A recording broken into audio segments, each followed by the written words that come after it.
Dobar dan i dobrodošli u još jedan Buda Bowl video. Danas radimo bezglutenske grisine od badema.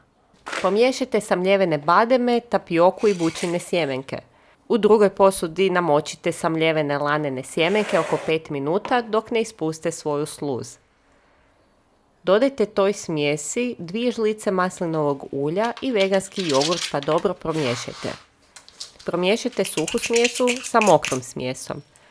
Mijesite rukom dok se smjesa dobro ne poveže. Po potrebi dodajte još veganskog jogurta ako je smjesa pregusta. Ako je prerijetka možete dodati još badema ili tapioke. Kad ste zadovoljni smjesom, od tijesta dlanovima raditi svaki grisin, kao tanki valjušak.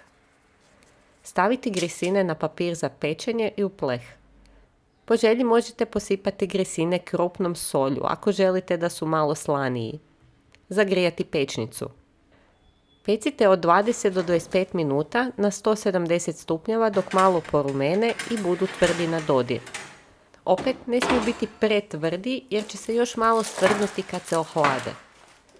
Nadam se da ćete uživati u ovim proteinskim grisinima prepunim kalcija, željeza, kalija, omega kiselina i vlakana.